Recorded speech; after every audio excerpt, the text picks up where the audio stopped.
Hello friends, आपको अपने परिवार स्टडीज लैब में स्वागत है। साइंस एक्सप्रेस की इस सीरीज में हाल के 3-4 वर्षों में टीसीएस तथा एनएसईआरटी के द्वारा जो भी साइंस का क्वेश्चन पूछा गया है मैं सारा करवाऊंगा। जो भी साथी चैनल पर नए हैं प्लीज़ चैनल को सब्सक्राइब कर दीजिएगा। इस वीडियो में हम लोग एनटीपीसी सीबीटी 1 2020 और 21 में जो भी साइंस के क्वेश्चन पूछा गया है करेंगे। वीडियो शुरू करने से पहले एक मोटिवेशनल कोट्स पढ़ना चाहूँगा। ईश्वर का दिया कभी अल्प नहीं होता, ईश्वर का दिया कभी अल्प नहीं होता, जो टूट जाए वो संकल्प नहीं होता। हार को लक्ष्य से दूर ही रखना मेरे दोस्त, हार को लक्ष्य से दूर ही रखना मेरे दोस्त, क्योंकि जीत का कोई विकल्प नहीं होता। तो चलिए सेशन को स्टार्ट करते हैं। और ये आपके सामने पहला क्वेश्चन रहा कि किसी पदार्थ की मात्रा को मापने के लिए निम्नलिखित में से किस इकाई का उपयोग किया जाता है। पहला ऑप्शन है आपका लक्स, फिर दूसरा है मोल, तीसरा है टेस्ला और चौथा है जूल। तो देखिए फ्रेंड्स, सही आंसर हो जाएगा इसका मोल। ठीक है फ्रेंड्स, अब बात आता है लक्स किसका है। लक्स किसका मात्रक है तो प्रदीप्ति घनत्व का है। टेस्ला किसका है, चुंबकीय क्षेत्र घनत्व का है। और जूल किसका है, कार्य और ऊर्जा का मात्रक है। चलिए नेक्स्ट क्वेश्चन है कि निम्नलिखित में से कौन सी सहजीवी संबंध को दर्शाता है। तो सहजीवी संबंध को कौन सा दर्शाता है फ्रेंड्स। पहला ऑप्शन है काई, दूसरा है यूलोथ्रिक्स, तीसरा है जल तिप्तिया और फ्यूनेरिया। तो देखिए सब इसमें काई को हम लोग लाइकेन भी बोलते हैं, तो आंसर हो जाएगा, सही आंसर क्या हो जाएगा, लाइकेन हो जाएगा। लाइकेन जो है सो फ्रेंड्स क्या है कि आपको शैवाल और कवक, शैवाल और कवक का सहजीवी है। और लाइकेन का प्रयोग हम लोग प्रदूषण जांच में भी करते हैं। लाइकेन का प्रयोग, अब देखिए, कवक के अध्ययन को हम लोग माइकोलॉजी कहते हैं और शैवाल के अध्ययन को हम लोग फाइकोलॉजी कहते हैं। शैवाल की अगर बात करेंगे फ्रेंड्स, तो शैवाल जो है सो शैवाल आपका क्या है, स्वपोषी है। और अगर कवक की बात करेंगे तो कवक क्या है, परजीवी भी है और साथ में अपघटक दोनों है। ठीक है फ्रेंड्स, उसके बाद देखिए नेक्स्ट क्वेश्चन है आपके बीच, निम्नलिखित में से कौन सा रोग विषाणु से होता है। देखिए फ्रेंड्स, निम्नलिखित में से कौन सा रोग विषाणु से होता है। पहला ऑप्शन आपका है टाइफाइड, दूसरा है तपेदिक, तीसरा है हैजा और चौथा है चिकन पॉक्स। तो इसका तो सही आंसर हो जाएगा आपका चिकन पॉक्स। क्या हो जाएगा फ्रेंड्स, इसका सही आंसर हो जाएगा आपको चिकन पॉक्स। चिकन पॉक्स जो है सो आपको क्या है, वायरस विषाणु से होने वाले रोग हैं। और ये जो होता है आपको बेरीसेला जोस्टर नामक वायरस से होता है। और हैजा, तपेदिक और टाइफाइड ये सब जो है सो जीवाणु से होने वाले रोग हैं। ठीक है फ्रेंड्स, नेक्स्ट क्वेश्चन है आपके बीच कि निम्नलिखित में से किस माध्यम से ध्वनि नहीं जा सकती है। निम्नलिखित में से किस माध्यम से ध्वनि नहीं जा सकती है। ऑप्शंस है इस्पात, निर्वात, वायु और दूध। तो सही आंसर इसका हो जाएगा फ्रेंड्स निर्वात।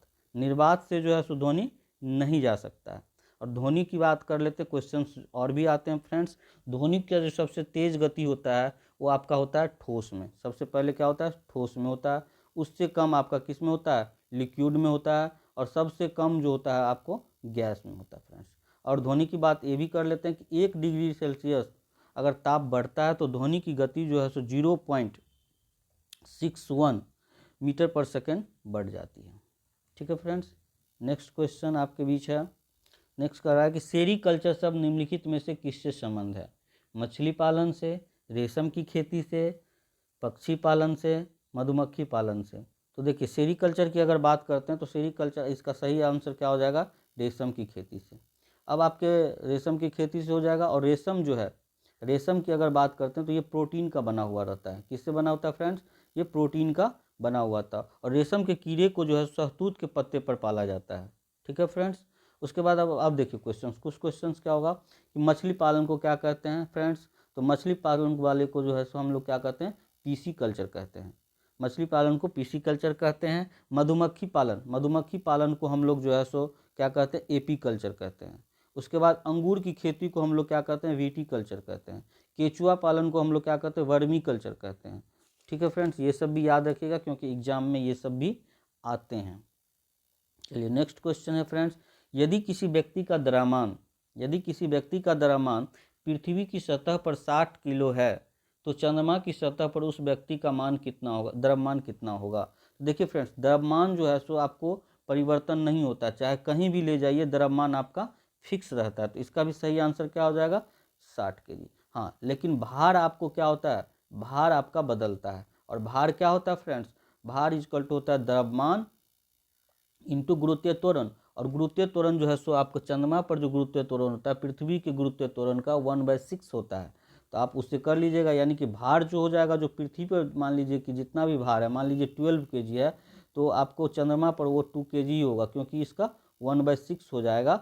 तो आपका चंद्रमा पर भार जो है सो कितना हो जाएगा, 2 kg ही हो जाएगा। लेकिन द्रव्यमान बदलता नहीं है, द्रव्यमान जहाँ पृथ्वी पर जितना है उतना ही आपको चंद्रमा पर भी होगा। ठीक है फ्रेंड्स, चलिए नेक्स्ट क्वेश्चन आपके सामने है, इनमें से कौन अदिश राशि है। सबसे पहले हम लोग जानते हैं कि अदिश राशि किसको कहते हैं और सदिश राशि किसको कहते हैं। तो देखिए, सदिश राशि उसको कहते हैं फ्रेंड जिसमें मैग्नीट्यूड यानी द्रव्यमान और प्लस डायरेक्शन यानी दिशा दोनों हो। ठीक है, उसको हम लोग कहते हैं सदिश राशि। और अदिश राशि उसको कहते हैं जिसमें क्या होता है, सिर्फ और सिर्फ मैग्नीट्यूड हो, तो उसे हम अदिश राशि कहते हैं। देखिए ऑप्शंस में आपको क्या है, संवेग है, बल है, द्रव्यमान है और वेग है। तो आपको द्रव्यमान जो है सो द्रव्यमान में आपको सिर्फ और सिर्फ क्या है, ये अदिश राशि है। लेकिन संवेग, बल और वेग ये क्या है, आपका सदिश राशि है। ठीक, अदिश राशि आपका द्रव्यमान है, बाकी ये सारे सदिश राशि हैं। चलिए नेक्स्ट क्वेश्चन करते हैं। नेक्स्ट क्वेश्चन कह रहा है कि निम्नलिखित में से क्या परिसंचरण तंत्र का अंग नहीं है। देखिए परिसंचरण तंत्र फ्रेंड्स उसको बोलते हैं जो रक्त के परिसंचरण में मदद करता है। वैसा अंग जो रक्त के परिसंचरण में मदद करता है उसे हम परिसंचरण तंत्र कहते हैं। तो परिसंचरण तंत्र में देखिए हृदय है, रक्त है और धमनियाँ, ये सब आपका उसका अंग है, परिसंचरण तंत्र का अंग है। लेकिन बड़ी आंत जो है सो आपको क्या है, परिसंचरण तंत्र का अंग नहीं है। ठीक है फ्रेंड्स, नेक्स्ट क्वेश्चन की अगर बात करते हैं, नेक्स्ट क्वेश्चन है कि सूरज का चमकता हुआ सतह क्या कहलाता है। तो देखिए सूरज का चमकता हुआ सतह जो है सो फ्रेंड्स क्या कहलाता है, आपको कह रहा है कि सूरज का चमकता हुआ सतह क्या कहलाता है, लिथोस्फीयर, फोटोस्फीयर, एटमोस्फीयर, क्रोमोस्फीयर। तो सूरज का जो चमकता हुआ सतह है फ्रेंड्स वो क्या कहलाता है, फोटोस्फीयर कहलाता है। लिथोस्फीयर क्या होता है, किसी भी ग्रह या उपग्रह का जो ऊपरी भाग होता है, चट्टानी भाग होता है, उसको हम लोग लिथोस्फीयर कहते हैं। और किसी भी ग्रह के चारों ओर जो गैसीय आवरण होता है उसी को हम लोग क्या कहते हैं, एटमॉस्फेयर कहते हैं।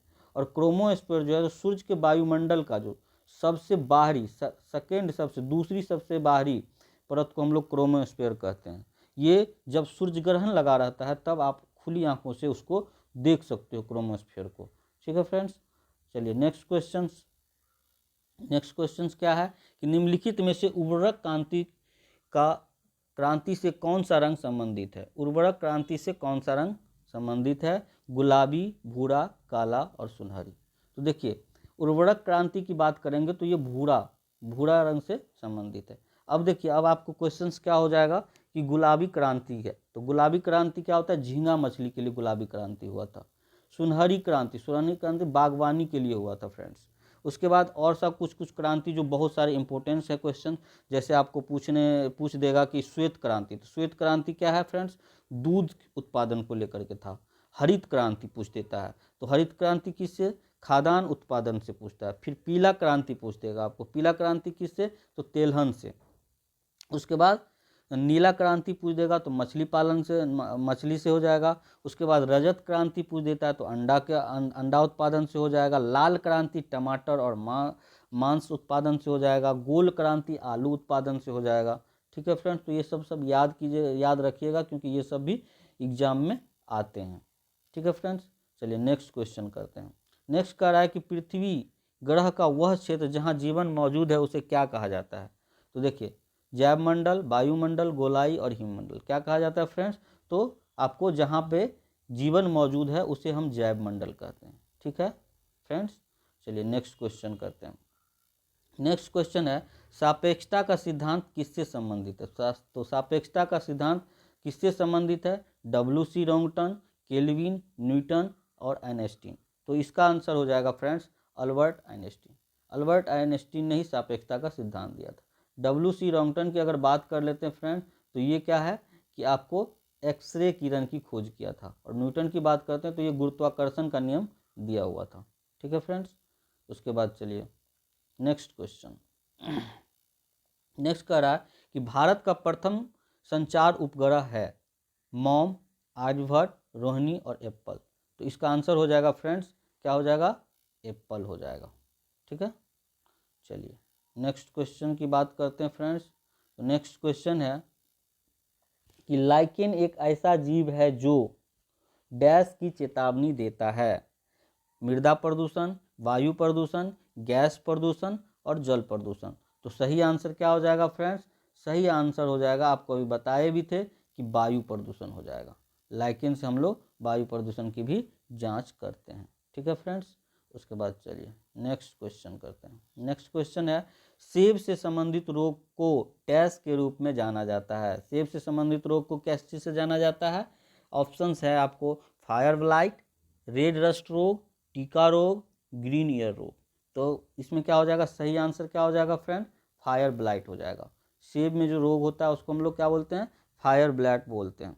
सेब का जो है सो वैज्ञानिक नाम क्या होता है फ्रेंड्स, मेलस डोमेस्टिका होता है। क्या होता है, मेलस डोमेस्टिका होता है, मेलस डोमेस्टिका होता है।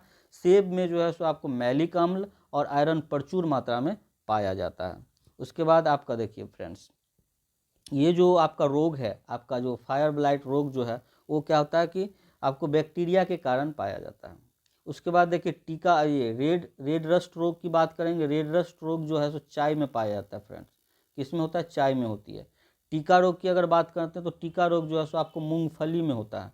टीका रोग किस में होता है, मूंगफली में। और ग्रीन ईयर रोग की अगर बात करते हैं फ्रेंड्स तो ये बाजरा में होता है। किस में होता है, बाजरा में होता है। तो फ्रेंड्स ये 15 क्वेश्चन ही आज के सेशन में रखते हैं। आप लोगों को सेशन कैसा लगा, अगर प्लीज़ अच्छा लगा तो लाइक कीजिए, शेयर कीजिए और मेरे चैनल को सब्सक्राइब कीजिए। और ये सेशन कैसा लगा प्लीज़ कमेंट करके ज़रूर बताइए।